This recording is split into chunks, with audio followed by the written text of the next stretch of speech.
Hey, what's going on? Old fashioned ice cream appliance boot camp, Facebook family and friends. Hey, this is Mike Sneed coming to you. I want to thank everybody for joining us tonight. Good time, good time. I want to thank the Clayton area homeschoolers. They came out to the ice cream parlor this morning, well this afternoon rather. And they actually came in and they got to get a tour of the ice cream parlor. They got to make ice cream, see how the ice cream is made, got to make the waffle cones, got to eat ice cream. We also come in here and I tell them about entrepreneurship. I tell them about the appliance repair business. I tell them about the kettle corn business. I tell them about uh the ice cream parlor business, how to get into it. And they're talking to some of these young kids, and a lot of them are actually already running their business. Talked to a young girl. She's already an entrepreneur. She told me that's what she wanted to be when she grew up. She wanted to be an entrepreneur, and she has a little business at that where they live at. They at I didn't ask. I figure it's someplace where they have kind of maybe a high rise or something like that, where they actually live on different floors. And her business is she charged $10 a month. So she has $10 a month where she whatchamacall. She goes and takes people trash from the her floor, upstairs floor or whatever, and take it down to the trash dump every day. So they just leave their trash out in front of the door, and her job is to take it out and take it to the trash dump once a week or whatever. And her mom says she has 10 people that she do it, so she make $100 a month just in her little housing high rise, just taking trash from upstairs downstairs to the trash thing. And her mom was telling me that her uncle is an entrepreneur and she's very inspired by him, and always looking to do stuff. And she actually is looking to do the ice cream cart. She's very interested in that. So I was like I say, glad to talk to young people and see them doing this type of stuff. Next week we have our next hands-on live event coming up. It's going to be Tuesday, Wednesday, and Thursday. And this time it's the first time I'm going to have some college kids.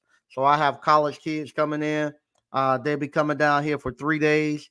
Like I say, we're doing it during the week while they're in actual class. They'll be down here Tuesday, Wednesday, and Thursday. I also have two sets of father and sons that's coming. So we'll have a full class. We're gonna matter of fact, I'll show y'all. We got everything set up, getting ready for them. If you can actually see, let's turn this right here. Yep, we're getting everything ready. This is our actual school right here. So we're getting everything ready for them. And like I say, this is the first time I have actual college kids. I've had one or two college kids to come, but this will be the first time I have an actual full thing of college kids. And like I said, I have two sets of fathers and sons, so they'll be coming here with them to actually take the course. And I'm kind of anxious to see how it goes because the appliance boot camp it was actually made for 35 to 55 year olds. That's who the target market was when building out this appliance boot camp. That's why it's just a weekend. That's why it's just 3 days.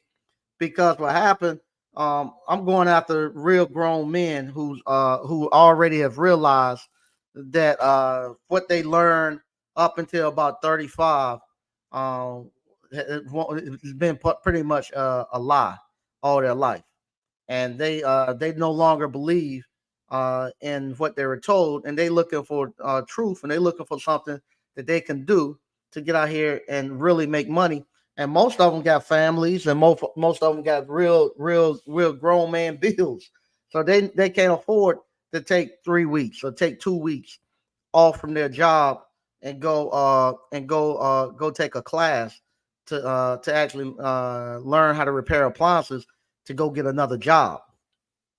Most of the grown men that come here to appliance boot camp, they had jobs. They tired of jobs. They don't want another job. They want a business. So that's why here I teach you how to actually run a business and it's not so much to get you prepared to go work somebody's job.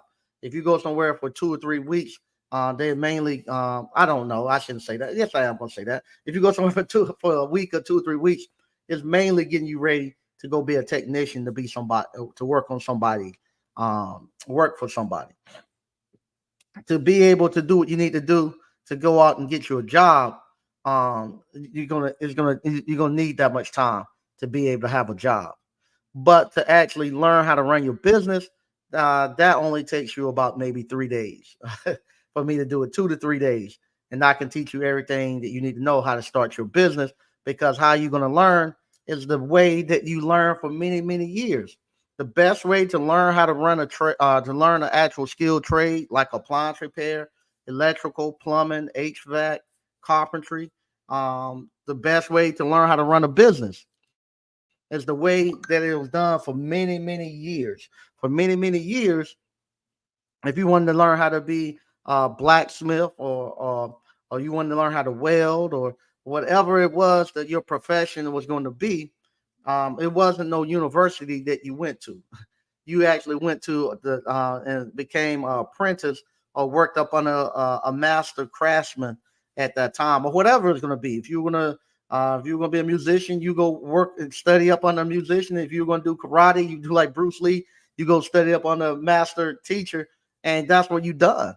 And from there, you studied up under them, and you actually, they actually showed you the craft, whatever that you were going to be doing. And once you mastered it, you then went done one or two things. He either sent you out to another area that needed your services, and you went there and hung up your shingle, as they say, and you went to work doing what him or her was doing, or he groomed you to actually take over the business he had. Kind of like I done my nephew. My nephew worked with me for many a years, and then from there he took my business over, and he's doing well at it. So that's the other way you do it. So that's how you done it for many and many years. But what happened somewhere maybe 30 years ago, we came to the conclusion that it's best to send people to the university, the colleges, to actually learn the actual trades, or to learn a profession. And I can see how they might have thought that many years ago. No, many years ago, you had people like, if you went to a university, you had somebody maybe like a George Washington Carver sitting there, and with George Washington Carver sitting there, somebody who's actually doing this stuff, and you can study up on them. You was actually learning something, because they was actually inventing stuff, and they were at the university. The university was inventing stuff. They were actually doing real research. The people, the PhDs and the faculty there, they knew exactly. They actually knew the craft that they were doing. So you went there and you could actually learn it, because you're learning from the best, because they were actually practicing what they were doing. Well, maybe in the last 20 years, I know in the last 20 years, when I was still when I still came to the university, it was starting to, I was just at the part where it was just starting to get into where we are now. It was starting to turn at the university. At the high school level, I was still good, because my teacher, Mr. Eaton, my electrical teacher, he was running his electrical contracting company every day. So every day he was running his electrical company. So he was teaching us, and he was teaching us because he was actually doing it every day. So he was giving us real life experiences of how you doing electrical work. And not only that, we got to work with him on the weekends. We got to work with him during the summer, and during the school hours. We were the electricians for the school. This is no lie. We was in high school. If something happened with the electrical at the high school, they didn't call nobody. That Mr. Eden, this is no lie. When we was in high school, if something was wrong with the electrical and the school, the actual the seniors that was in Mr. Eden class, we had the underclassmen, then you had the seniors. So the juniors and the juniors was at one time, and then you had the seniors that would do it. But the seniors, that's who ran and done all the repairs for the electrical at the school. So you what you call you go to class that morning. The ones that were the best that Mr. Eden had, they he knew was pretty good and stuff. He'll tell you, you had a punch list. Go so and so and change the ballast. You go here and look at this light switch, and you get the ladder. Y'all walk across campus and with your tools, and you go fix the stuff in the school. And that's what we done. And we fixed it. And so we actually learned electrical that way. Now, when I got to college, that's when I started realizing. I remember I was working at Sears as an appliance repairman, and I go to one of my professor's houses. He had just a simple microwave. Now this guy had a PhD in electronics, and I'm going there to his house and to fix his microwave. And I'm there, and I got the schematics. Honest, I got the schematics, looking at it, testing the switches and all that stuff, getting ready to fix his microwave. And he asked me, "How you know how to do this?" And I was like, "Well, no, what you call? I gotta. No, this is what I do: repair electronics and stuff." And he didn't know how to do it. I knew a little bit about reading schematics. I could read the analog part of schematics. I didn't know how to read the digital part of it. And most of your appliances don't have digital stuff in it. Where some do now, they're starting to put the digital in. But back in those days, it wasn't. They didn't have. It wasn't that much digital. It was just pretty much analog. So I could read the switches and follow that stuff. And he couldn't. He couldn't do that. And I remember being surprised that here it is, my professor didn't know how to read schematics and didn't know how to fix anything electronics. So I started to see that then. I what's called graduated. I went to a company called Data General, and there I went into the test engineering. And here it was. I was there. I was able to work. It was a small, pretty kind of a small company at that time.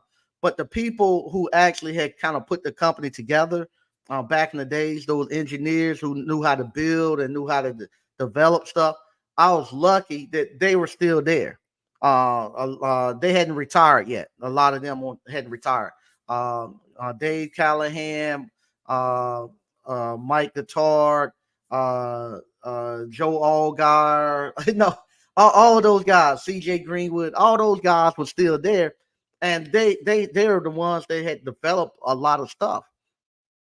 And I got to work Charles Strickland, don't forget him, Don Hahn, all these guys were engineers. And I got to actually work right beside them, and they actually taught me how to read digital schematics. They taught me everything electronics and how to actually really think like an engineer, how to reverse engineer stuff. They showed me all of that. I got to work directly with them because we was actually building stuff.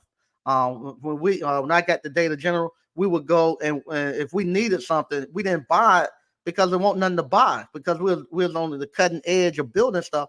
It was we had to build the stuff to test the stuff because we were the first people to do it. So it wasn't nothing you could go buy off the shelf. So we made everything. So I learned that. And then this one I realized when engineers didn't know, I realized that we had a problem with engineers. So I went from this small company with these very brilliant engineers who could do anything. I then went to a company called Nortel. Nortel was a huge company, and they had a bunch of money, and they had built this switch about 50, 60 years ago, multiplex switch, and they had it for the telephone, and the telephone hadn't changed much in the last 60 to 70 years. The way telephone operated was the same. With Data General, they were doing storage, meaning there's disk drives to actually store data. So that was changing all the time, and we was on the cutting edge. I go to Nortel, they hadn't had to design a new switch in 40 years. So the engineers that had actually designed the switches and stuff, they had retired and they were gone. And all you had now was people who had just came straight out of college, and they didn't know how to do no engineering. All they knew how to do was just they called themselves engineers, but they just pretty much manage products and manage customer accounts and stuff. If a customer had a problem, they would help the customer fix it. No, they had some technicians that could go out and fix stuff, but pretty much it was the same switch for almost 50 years. And they sold it, and they at that time they were the most advanced company with it. So they had it easy. I went from having to build my own environmental chambers at one company to now I go to this company and we playing ping pong. You know, you got a gym in there. We walking, all we doing is just walking and just going to meetings and talking. You're not doing anything. You're not doing anything. And so what happened with Nortel, all of a sudden this thing called the internet comes. And when the internet comes, now your phone switch no longer works, the old analog switch. But now people want to move high speed data. People don't want to hang up the phone. They online all the time. And now you got to design a new switch. And now they're asking the engineers who don't know how to do anything, who have PhDs, to actually now find us a way to fix this stuff. And that's when I realized, man, these guys don't know anything to be engineers. They couldn't fix anything. They couldn't fix anything. They couldn't develop anything.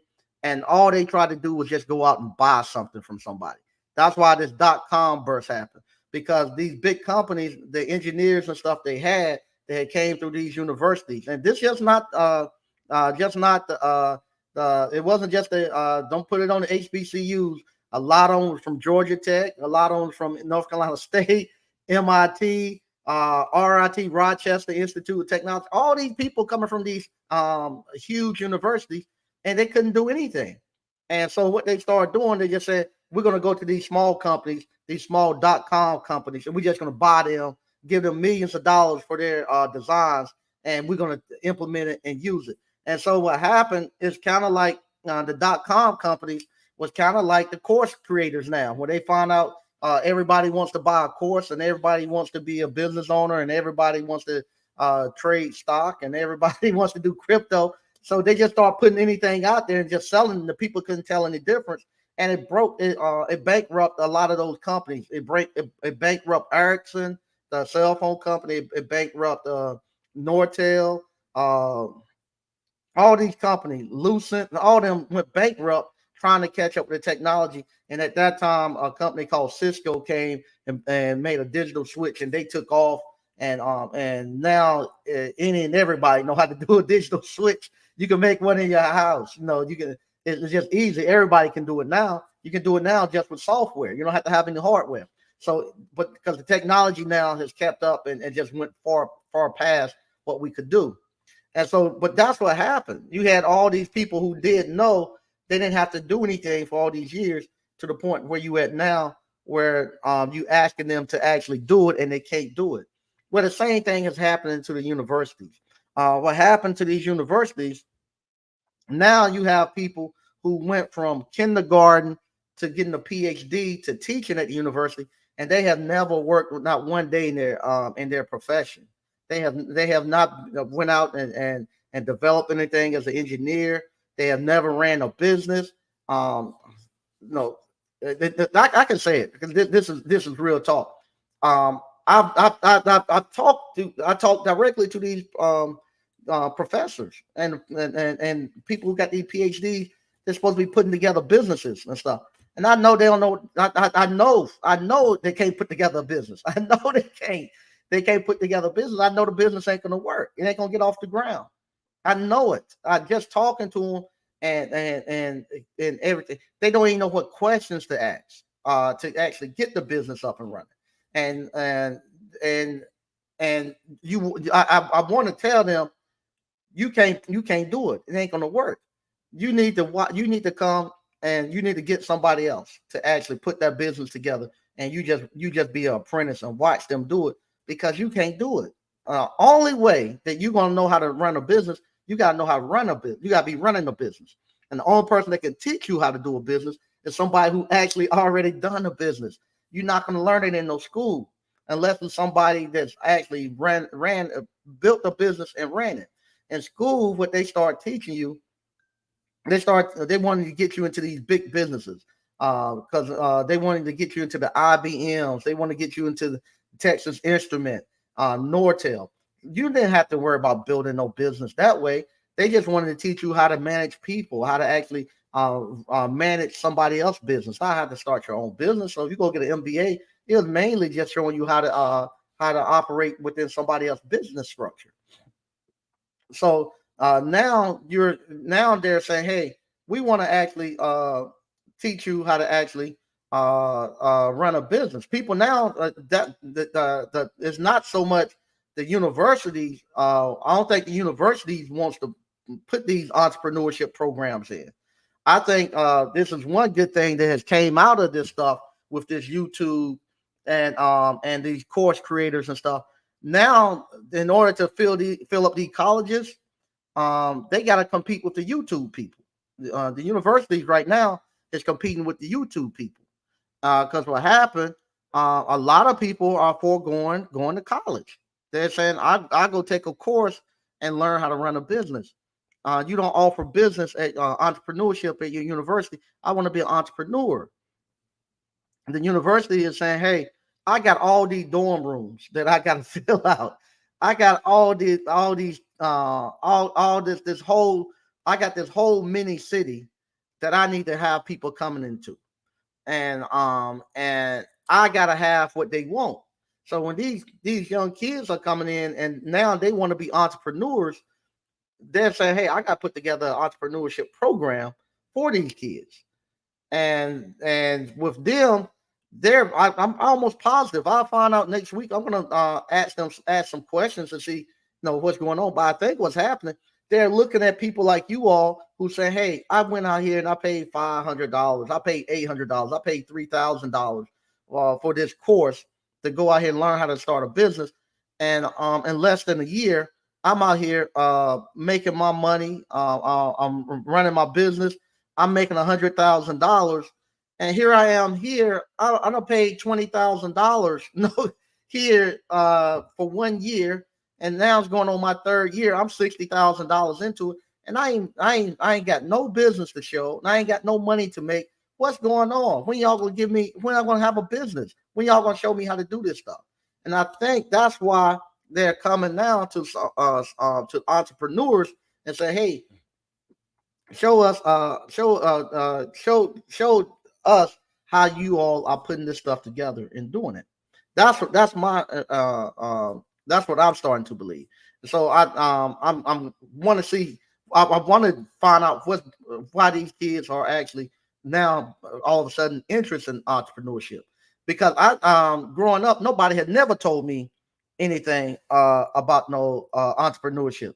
It never running a business was never anything that even crossed my mind. And so now you got these kids that's looking for this, and I think now the universities are in trouble because now they're finding out you don't have to be there 4 years to actually to get a business up and going. You better off taking those 4 years and putting it into your business and learning your business versus being there on the university. Because you're saying you're the just think the people that has came through appliance boot camp, been running their appliance repair business for the last 4 years. Listen to them. Listen to the information that they're able to give you all about business, about how to start your appliance repair business, how to maneuver around through it, and you're seeing their growth.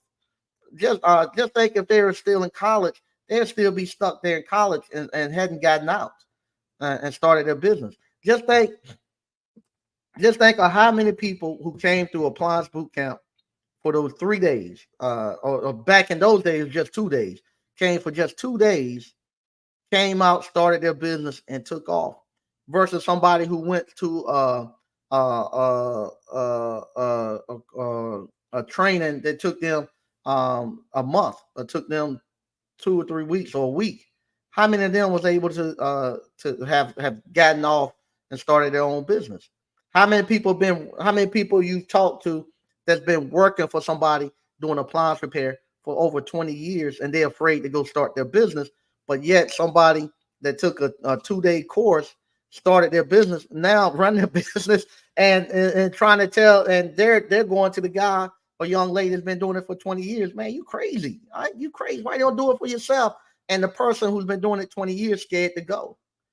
And the person who got 2 years tell them, man, go ahead and go. You need to quit. I quit today. I wouldn't do it. No, it's just that's crazy. And that's what the university does. The university does what having that job does to those people who've been doing it for 20 years.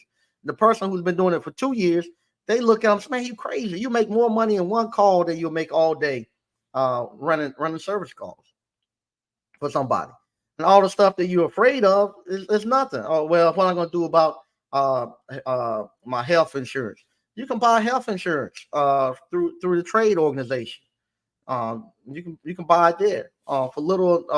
I had a family of five, and it cost me but $800 a month. So one day of working out the month, I could pay for all my health insurance. What am I going to do about retirement? Well, same thing.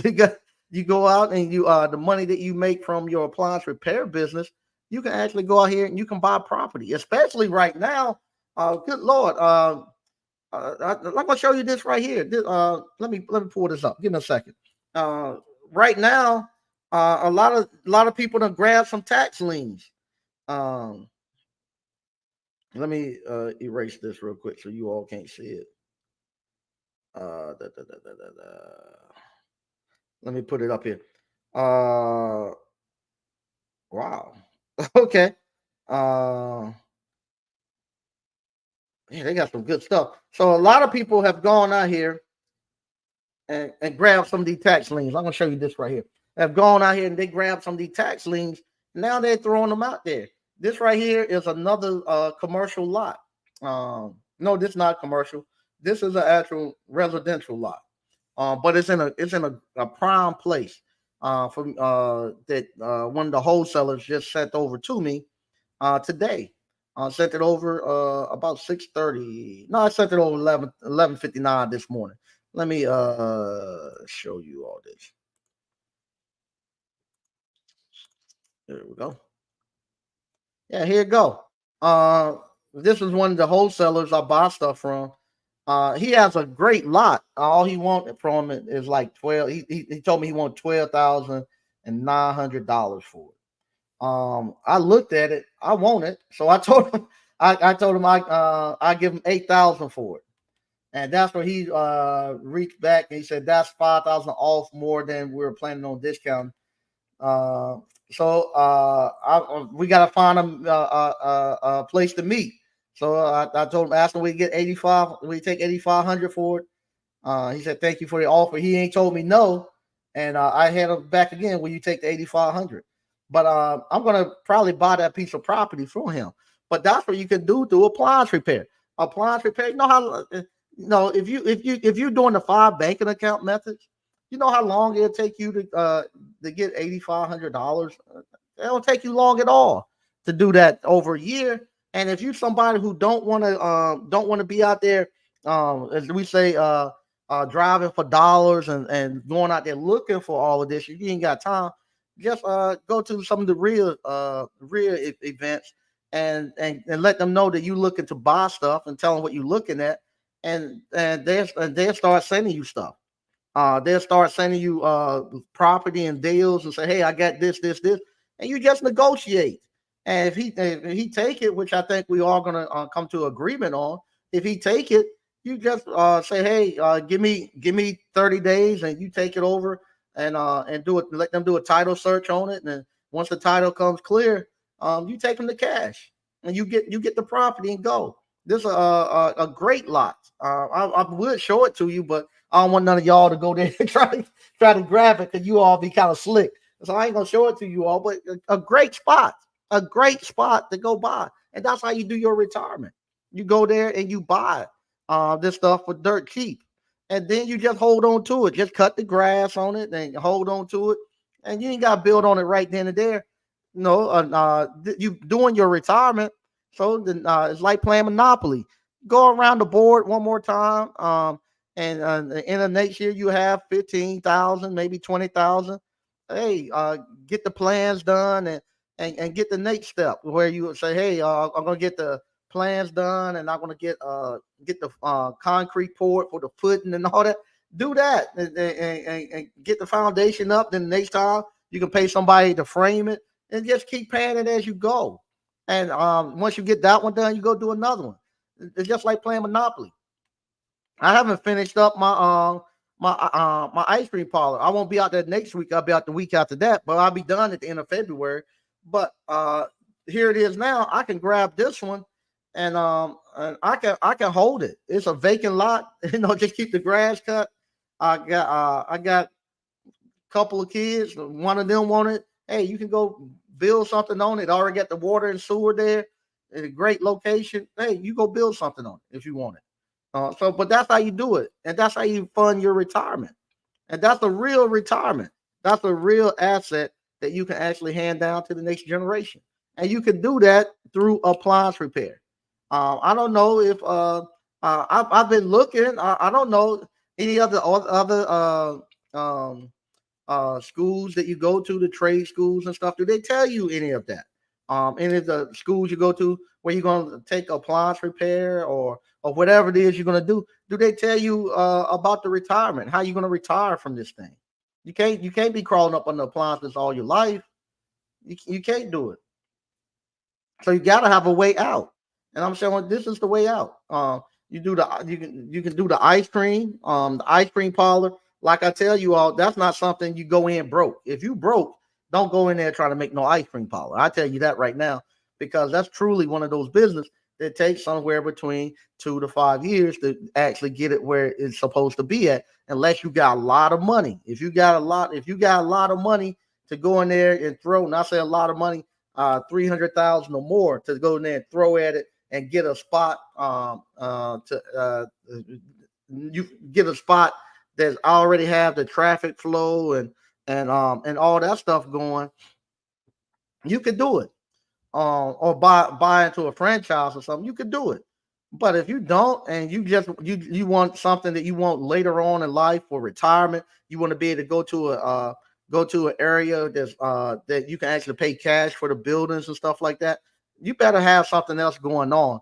Thinking before you go there, just throwing all your money on some ice cream. The appliance repair and the ice cream is a good combination. If you start while you're young and your appliance repair, it actually subsidize the ice cream until the ice cream can take over. And once the ice cream take over in your later years, you ain't got to be there. I pop in first thing in the morning, get the cash in the cash register, see anything they need. I leave. I come back that afternoon, grab the cash out the cash register, close up. The high school kids run it, and they enjoy it. I enjoy it. And I get to make a nice little change of money, and you get to own the buildings. You get to have it's great. It's a great retirement job. But like I say, I don't know if any other school teaches you that to show you how to do it. I don't in college they ain't tell me nothing about no retirement. What I was gonna do in retirement, what I need to set my sights on far as retire. I didn't think about it. But I'm telling you now, if you come and you take the appliance boot camp, you getting everything. You getting learning how to repair the appliances. Only way you gonna know how to repair the appliances, you gotta go out here and start fixing them. You can be in class for.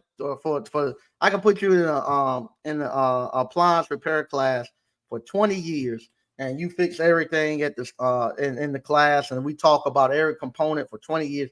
Until you go out there and get in front of a customer on your own, you're gonna be scared to do it. You're gonna be scared. It's gonna be worse than having to speak in front of somebody.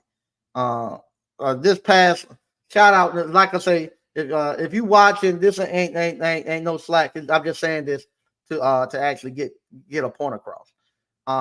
If the fear of you running your own business and going out there and conducting business is worse than speaking in front of a crowd for these people.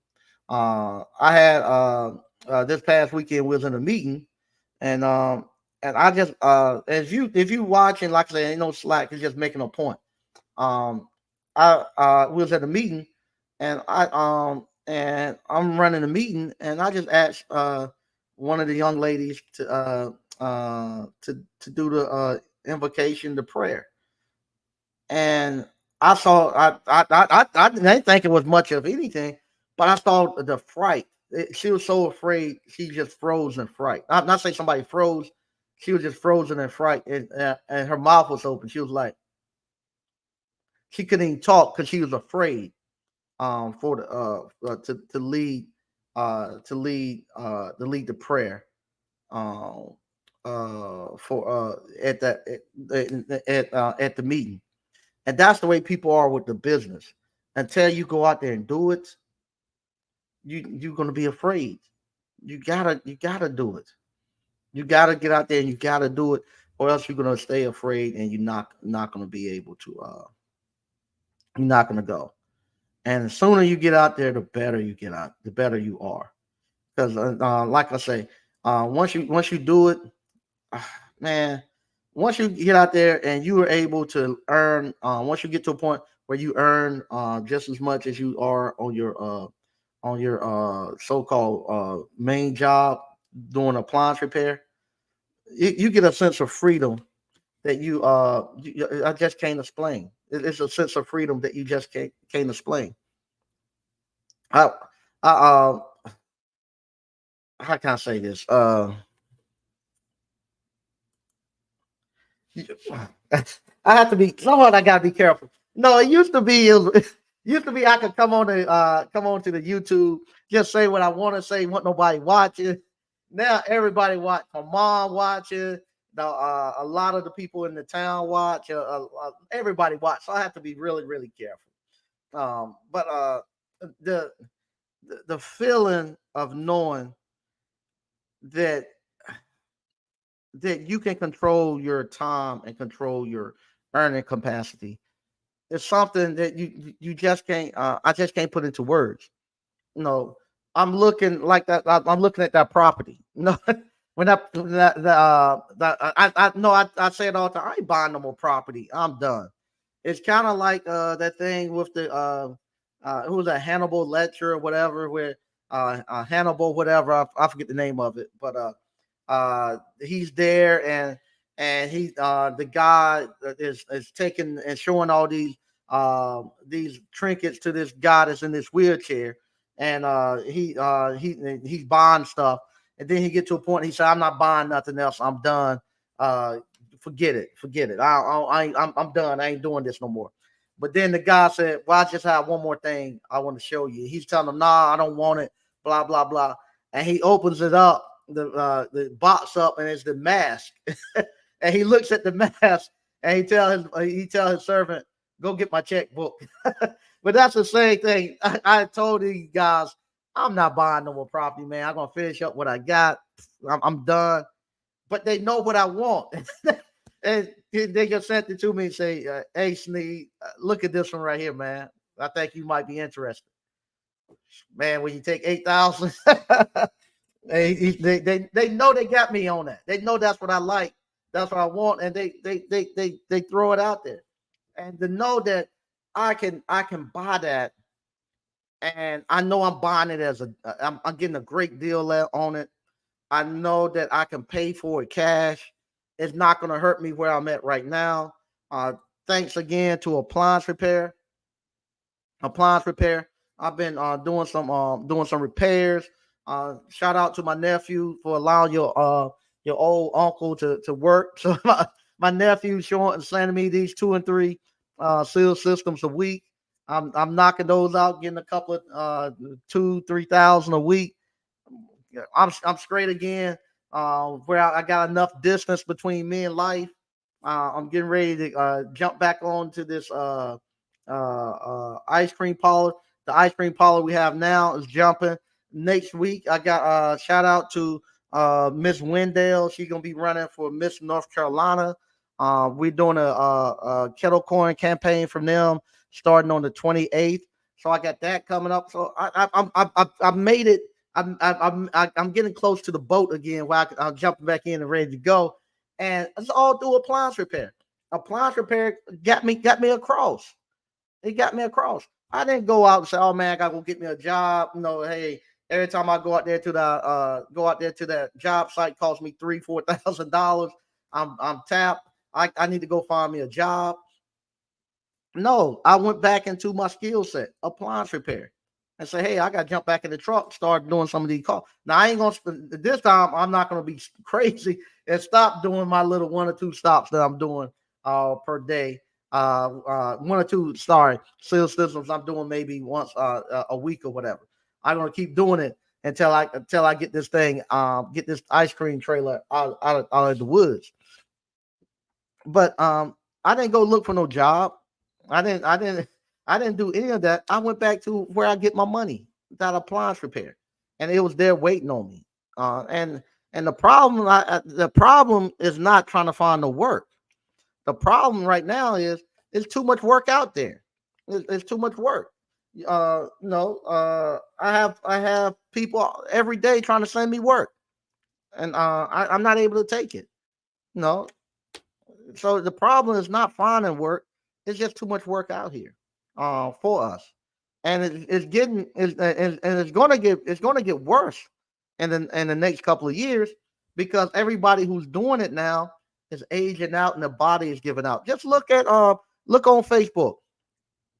Every time you go into the appliance group, somebody done had a stroke or somebody family say, "Hey man, he can't do it no more. I gotta sell all this stuff off," because they don't work till the body gave out on them and stuff.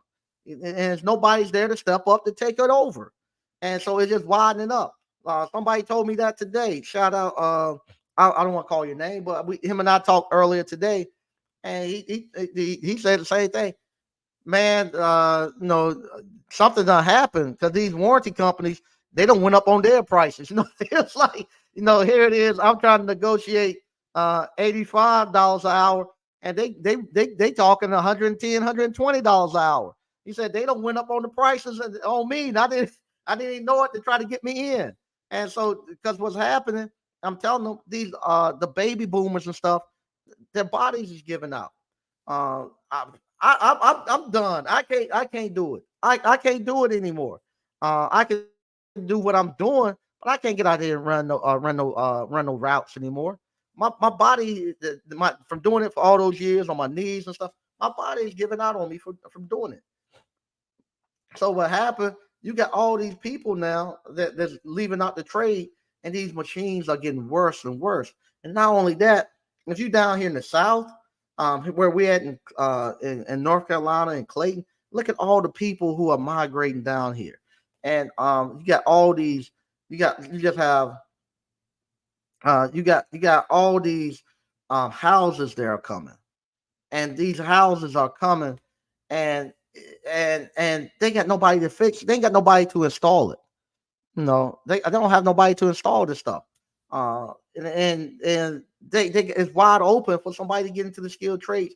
And you get into the skilled trades. I mean, I'm seriously telling you, you can seriously become a millionaire. Honestly, this is not no joke. You can seriously become a millionaire repairing appliances. If you're a one man shop and you consistent and you going out there doing good work, you can be in a small rural area and become a millionaire. I've seen it done. I've seen it done. I don't know how many times where a guy back in my hometown, one of my classmates, I don't want to call his name, but he became a millionaire repairing appliances back in my hometown of Oxford, North Carolina. He for he probably still the only one there. My nephew does a little bit over there, but he done all of Oxford, Henderson, and he used to do Roxborough, but he stopped going. But he done all of Oxford and Henderson. That's all he done, and became a millionaire doing it. I've done very well doing appliance repair.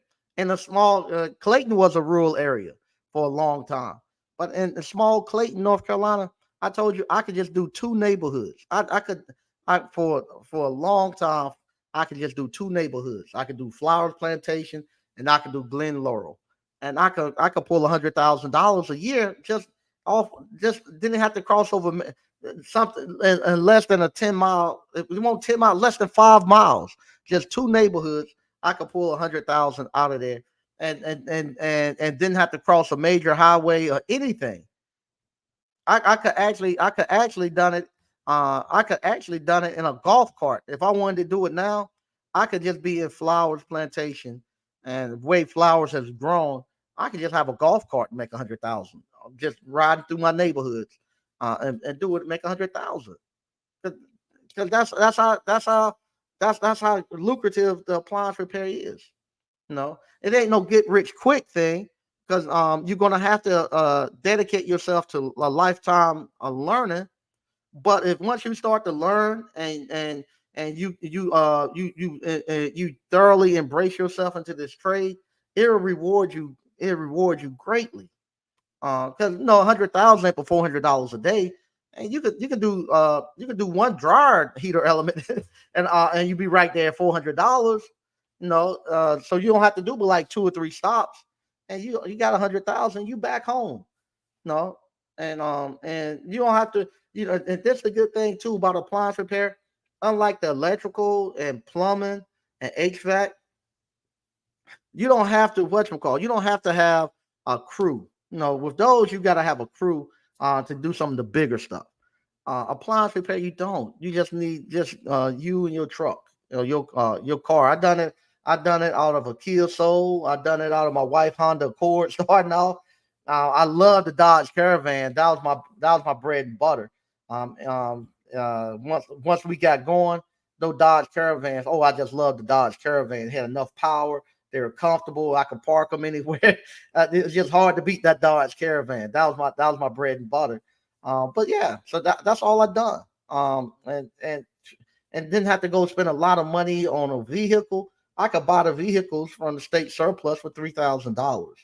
And then I would go just tint the windows and put the vinyl letters on it, and that was it. And it'll pay for itself in less than a week, and let them go with it. So I can't say enough about the appliance repair, and that was before I learned about the commercial side with Mike Reed. I dabble in that right now. Like I say, Mike Reed showing me, telling me about the commercial part of it, and really got me looking into that. I do the commercial, and I just do the seal systems for my nephew, and make great money doing it. And it's great.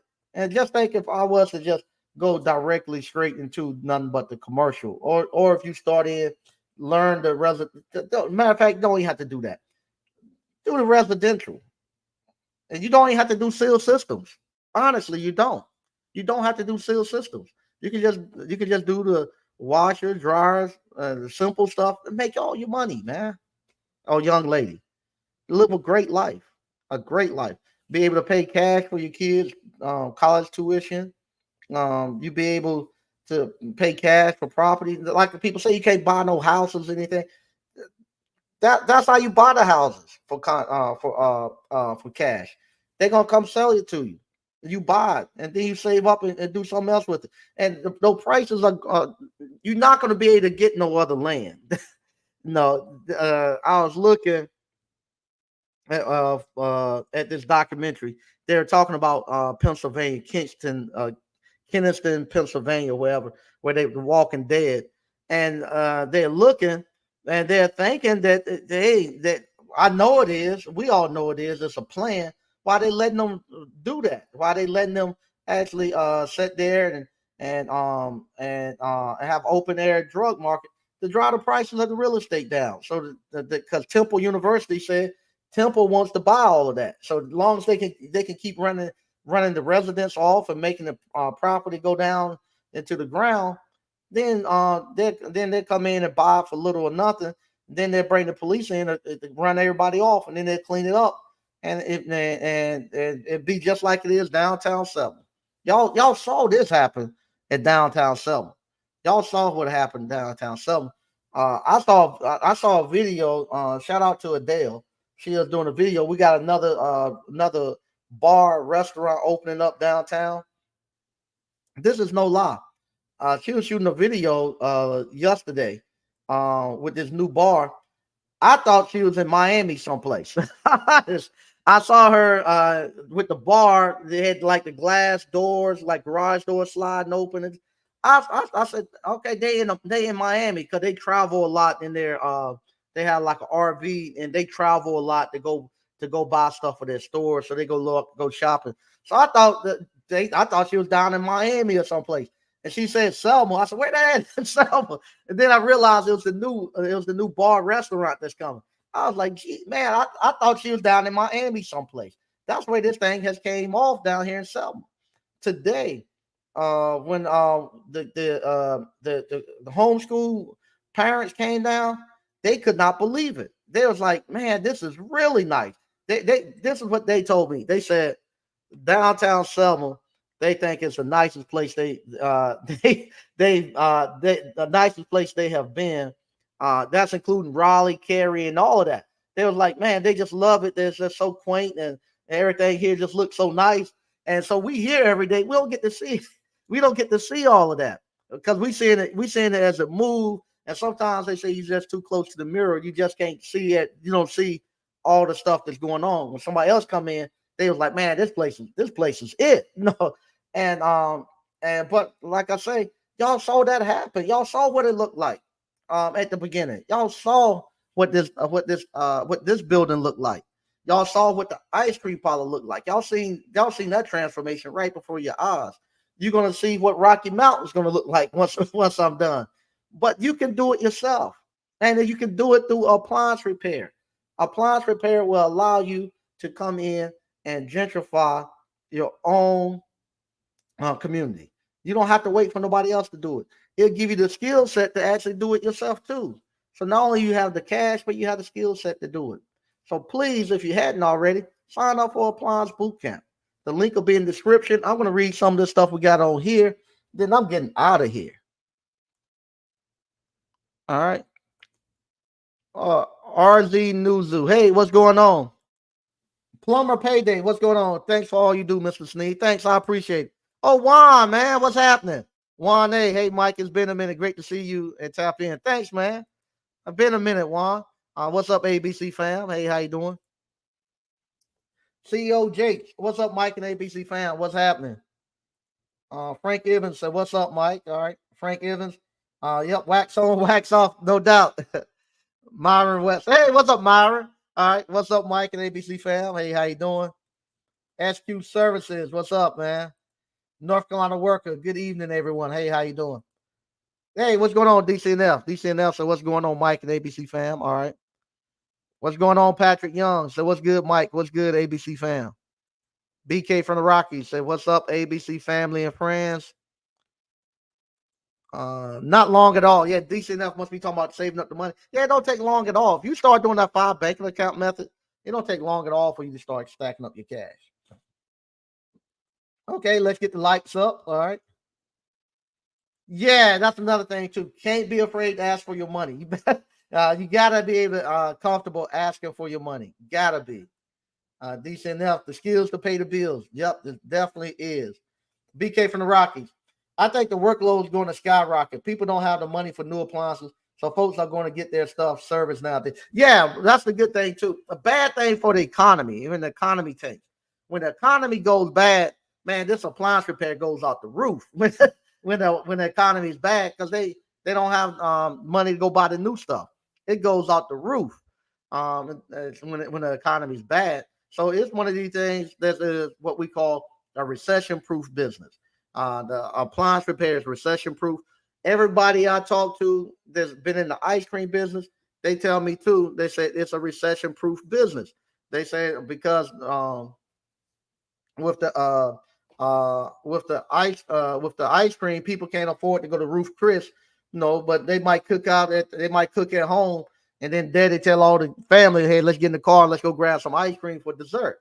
So it's always been good. And this is another thing too that I found out that I found this out by looking at these documentaries about that place in Philadelphia. I kept noticing all these ice cream trucks running into that place in Kingston Avenue or whatever. They got all these ice cream trucks. Every couple of seconds, you hear an ice cream truck coming. and they're like they don't know what's worse, the people selling the drugs or the people driving the ice cream trucks. And so what happened? People are doing these crazy drugs, and they nodding out whatever on these drugs. Unfortunately, I hate that they doing that, but when they come out of that nod, guess what they want? They want some sweet stuff, and they said the best thing that they want the most, and what helps them get past all that stuff is ice cream. So that's why you see that's why you see all those ice cream trucks running into those bad neighborhoods with people doing those hard drugs, because they know once they do those drugs, they have a craving for that ice cream. And so that I found that out too. So if you're in a place that's in an underserved area and that stuff is going and the property is going dirt cheap, you can throw an ice cream parlor in there, and they be knocking on your door, because soon as that's what they're saying. As soon as they come through, they come off of that high, they looking for some ice cream. You can actually have your ice cream parlor sitting in there, and scooping the ice cream for them. But yeah, I found that out looking at those documentaries, because that's what the guy on the documentary kept saying, man, why all these ice cream trucks running through here? And the guy told him, say, hey man, when you coming off of this stuff, you have a craving for something sweet, and you want ice cream. And so that's why the ice cream trucks are constantly just running around in those neighborhoods. All right. Mastermind. Hey, Mike, do you have a class for the appliance, or are you going to have a class for appliance for ice cream in March? Yes, I am. I'm trying to hold off for the ice cream until I get the actual ice cream, get the actual walk up parlor done. So I'm trying to do that around February. I'll try to do that one. I'm going to have another um, uh, hands on live boot camp for appliances probably in March. So what I'm going to do this class right here with the college kids, and we're going to see how it goes. And then from there, if it's something that we're going to incorporate into their curriculum, then I'll come back and I'll make an announcement with you all. And what we'll do, I have a certain amount of people that the college can have come in, and with that, because it's coming in as a block, I can get y'all. We can do it as a. You can get in on their prices, and you can get in at a better price. So I can give you. I can get it in on their price that I'm going to give to them, and it'll be able to work out great. So I got to get through this first class to see if they like it. Then if they like it, then I can put together a block, and whichever how many seats they don't use, then I can actually give it to you to fill out the class. All right. Caravan life. What's going on, DCNF? All right. Yeah, I love that Dodge Caravan. Patrick Young. Mike, don't give up trying to inspire people. I don't know if you saw brother on the internet who was teaching kids how to repair brakes and change over. The kids wanted. Yeah, I saw that. I saw that. Yeah, I saw that. Changing over brake pads. Yeah, that was good stuff. Okay, Myron Webster. I had a contract with Onport. They want me to pay for a background, go drug test, and whatnot to continue. I got the choices. I get back with y'all. I got other choices. I get back with y'all. Yeah, yeah, you ain't gotta do all that. Bless King. I purchased the online course a while back, but it doesn't give me access anymore. Was there? No, it's not no time limit. What you need to do, we had to actually teachable. We have what we call a bundle. That you all who bought the bundle was grandfathered in. Teachable changed their actual software where they don't no longer use that bundle thing, and I have to actually give you a link so you can get back into the thing. So they no longer they changed the way they used to do their bundle, and I have to give you a link so you can get back into it. So just email me tomorrow, and I'll send you the link. You click on that link, you'll be back into their new program. My HVAC life. Use that golf cart at Glen Laura, play some golf. Yeah, I live in Flowers, so I wouldn't be able to drive mines over there. But he knows the area. But those were the two my for the last like maybe 3 or 4 years. Those were just the only two neighborhoods I serviced. I didn't have to cross over 42 or anything. I'll do Flowers Plantation and I'll do Glen Laurel. And it was good. I just hit those, and do 3, 4 stops a day, and loved it. Yeah, yeah, yeah. Uh, he said he do a lot of HVAC in Glen Laurel. Took longer to widen the 42 than I thought. Yeah, it did. Yeah, that was thing that killed me. They widened the road from 70 on for 42 going out past Flowers. And still right now it's just as bad. So what I started doing, I started going the back way into Glen Laurel. I would go down Buffalo Road and come in the back way up Powhatan to keep from going up 42 when I was doing it. I made a lot of money there, and that's before Portofino and stuff and all that was in. Portofino's there now. Then you got you got Flowers going all the way down past Percy Flowers store. So you could just be in Flowers and make and make a. You probably could just make it off of Flower Plantation right now. TPHP Walker. What are your thoughts of ABC Family on the newer GE and LG all-in-one washers coming with seal system? Need no dryer sauce to the outlets. I haven't worked on one of those yet. They got the Ashley's coming up in a next month. I'm pretty sure they might have them there. I might. Uh, I was gonna say I might buy one to take it apart. Nah, I'm not. You all you're doing the same as you do anything to fix them, get the service manual and go. But they might have them there where you can look at them at the Ashley's. Patrick Young, Mike Skills pay the bills. There's also another brother from Arkansas teaching welding online and in person. Appliance repair, handyman service, seal systems, and refrigeration changes a lot. Yeah, it does. It does. It does. Like I say, this right here has really, really helped me. I can't even put it into words how well how my life has been because of the skill trades. Okay, no problem, man. Just email me and I'll send the link. What's going on in my HVAC life? Best hot dog. Yeah, it is. The grocery bag. Yeah, they sold over 1 million hot dogs out that store. Right there, Percy Flowers. They have some of the best hot dogs. And here we use the bright leaf, the red hot dogs. But they have some of the best hot dogs you can get right there at the grocery bags. And that's all they done. And they have I think I asked them one time how many hot dogs they do per day. This was like 10 years ago. I was going around showing people what they could do to less than five. They can invest less than $500 and make over $500 a day. That was the thing.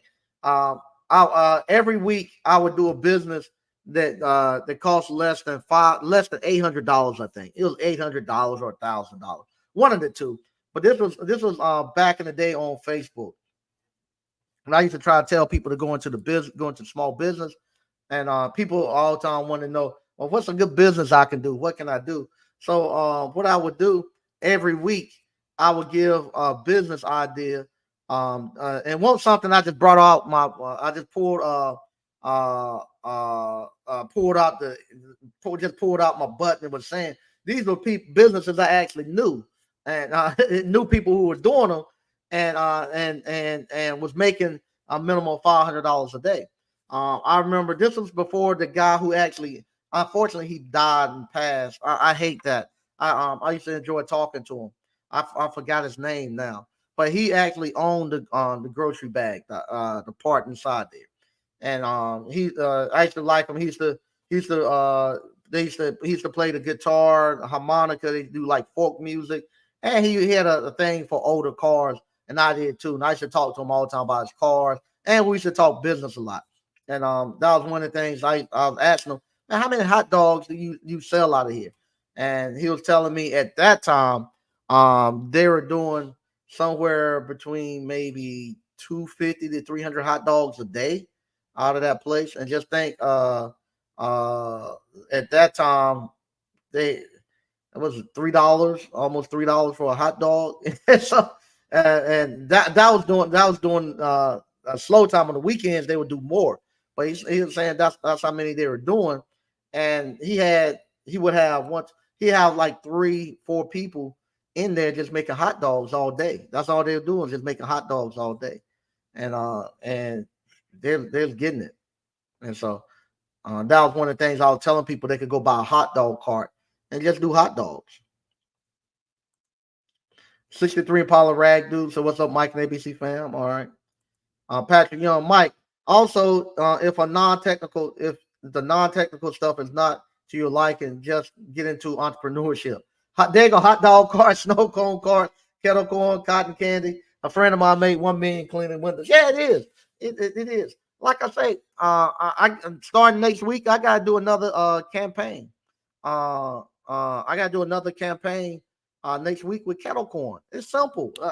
All you do, just you print out a QR code, give it to them, and with a little write up, and say, hey, send this out. You get 20 people, the 30 people to actually send it out once a day, just telling people to buy kettle corn, and they buy it, and you pop it and ship it out to them, and it's good, great money, great money. My HVAC life was in Portofino Tuesday. Real nice with the horses. Yeah, yeah, I love Portofino. Portofino is an actual subdivision right across the street from Flowers Plantation. It's a what they call it, equestrian or horse. I say a horse community where you got walking trails for your horses and they got stables and stuff. So you go out there, you see people riding their horses and they got riding trails throughout the whole community, and people got all these horse stables and stuff behind their houses and stuff. Beautiful place, beautiful place. And you go out there on Kentucky Derby Day. They have the Derby. It's beautiful. My HVAC life. The guy Lowe's selling hot dogs from the cart. Somebody, yeah, he does. Yeah, that's all he does. Just sell at Lowe's. I don't know if you ever go to Garner to Ag Supply. No, that guy got it set up nice right there with his hot dogs and stuff. I always grab one when I'm up there at the Ag Supply store. He has it set up real nice. It's 9:07. I want to thank everybody for actually watching. I'll be back on Monday. Like I say, next week I have the actual college kids here. I'm looking forward to it. See how it goes. And see and just to get feedback from them. Because I want to learn. I'm gonna learn just as much from them as they're gonna learn from me about this. About what's making them get into entrepreneurship and what's happening on the college campus. So I'm anxious to get that. But after I get done with them with that, hey, back at it. We're gonna be back at the ice cream parlor full blast. I'm gonna have that thing ready to be set in its place at the end of February, painted and everything. All we're gonna be waiting at the end of February. We're gonna be waiting for. I'm gonna probably open it up around April. I'm gonna probably open it up around April. I'll open it around April, and we're gonna be ready to go. So once again, I want to thank everybody for watching, and I'll be back on Monday. Bye bye.